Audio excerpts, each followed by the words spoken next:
Ready na sina The Voice Kids Philippines coach Estel at Pablo na ma-discover ang mga bagong talented young artists. Ni-reveal din ng SB19 members ang kanilang ganap for Christmas. Narito ang aking chika. Feel na ang early Christmas vibes ng ilang members ng SB19. Sa TikTok video ni Justin, kita si Estel na busy sa pag-decorate ng white Christmas tree. Pagkakataon na raw ito para maghanda na para sa Pasko. Baka po sa mga next week, wala na kaming time to stay in our houses. So parang nung may free time po ako, nagtayo na ako. Tsaka para ma-feel ko na rin yung Christmas. Para medyo exciting magtrabaho. Kami po naglagay na ng Christmas decor. So siguro hoping na lang din po na pagdating ng Christmas, mayroon kaming time for family. Si Ken, chill lang daw at going with the flow. Hindi ko pa masyadong iniisip. Kumbaga, hinahayaan ko na lang po na maramdaman ko talaga yung Christmas. And isa-celebrate ko with my family and people around me.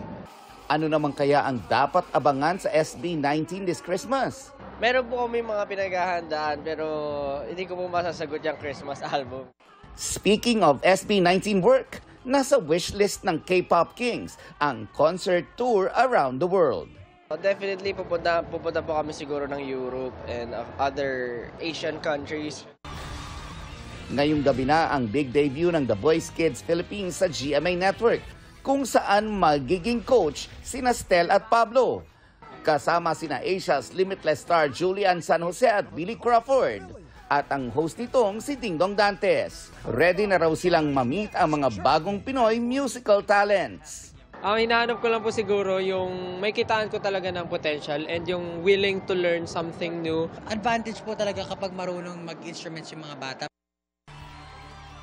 Mga kapuso, maging updated sa showbiz happenings anumang oras. Mag-subscribe sa GMA Integrated News sa YouTube. At para sa mga kapuso abroad, bisitahin ang GMA Pinoy TV at www.gmanews.tv.